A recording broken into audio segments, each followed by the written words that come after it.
Well, thank you very much, Gary, for taking us through this glass fusion technique. When we come back, we're going to take a look about what's in the kiln, because we started that early this morning. But first, let's head back to the station and get some more parenting tips with Simi. That's right. Thanks very much for that. Tasha and Kelley Scarsbrook is back with us to talk about parenting tips. And sometimes it's not just parenting tips. This is like relationship tips as well, right? Because relationships change when you have kids. Absolutely. Yes, of course they do. And I mean, you know, we still don't, when we first date, you know, that we get those butterflies in our stomach. We love to see each other. We can't wait to get together and be together. And I think that, you know, obviously when we get married, that changes a little bit. A little bit. Yeah. Have children.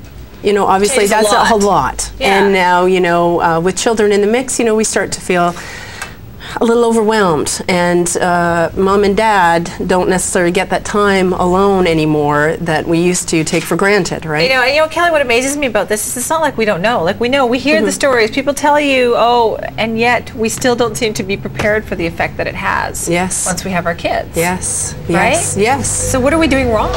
Well, it's, you know, I think it is just that the priority, it gets lost among all the other things that we have in our lives. And what, you know, obviously, you know, ends up happening is you never want to be, and I tell this to a lot of parents, is that you never want to be the couple where you just don't have anything left to talk about anymore. All you're talking about is the children, and that's all you have in common is the children. So you want to stay on top of that, and you want to make sure that that doesn't happen to you, that you, you know, appreciate, you keep that sense of appreciation between you where you take the time, you know, if you can every single day, something small.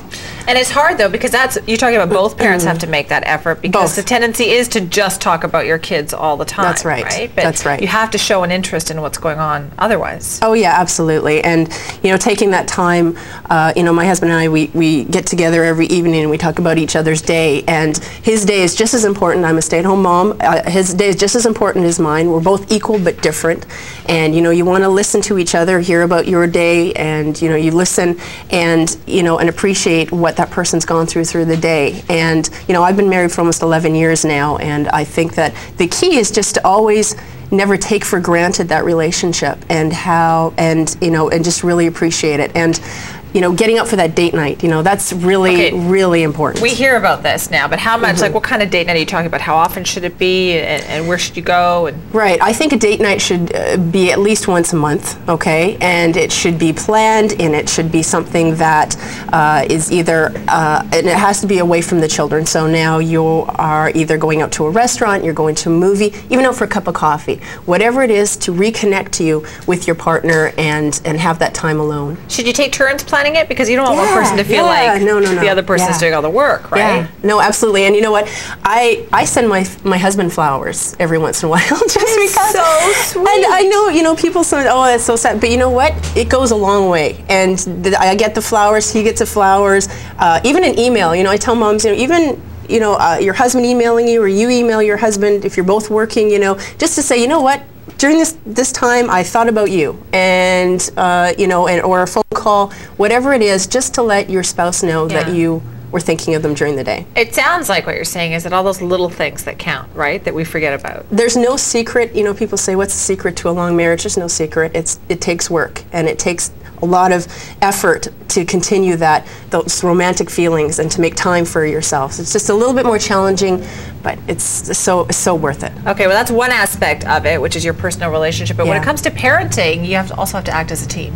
Yeah, and you know, this almost has to start before you have children, in that you want to be on the same page with your parenting style, with your plans when you do become parents, so that when you are both parents, there's no dissension, meaning, you know, I hear from moms, they say, you know, look, my husband doesn't understand, I want to be at home with the children, or I want to be out in the workforce now, I don't want to be at home anymore, or, you know, the husband, I've heard from dads who say, you know, I want my wife to be at home with the children, and that sort of thing. And it's about coming together again and really being on the same page and expressing that without blame, without any accusations. This is how I feel. This is what I really want to to do with my life and for the children or whatever it is, but just, you know, reconnecting again. So what do you think the biggest problem is in terms of like parenting together? Yeah. What is the biggest problem? Is it the taking the sides and not sort of backing the other person up? Yeah, and you know, that's another thing, is that when you do have a problem with the child,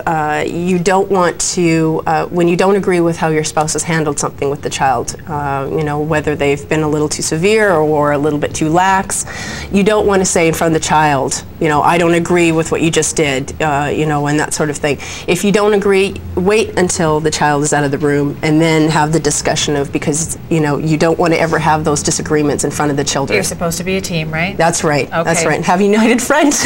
Yeah. Thank you very much for that this morning, Kelley. It's 9:29. You're watching Breakfast Television. I know that's always the funny thing, right? Is it?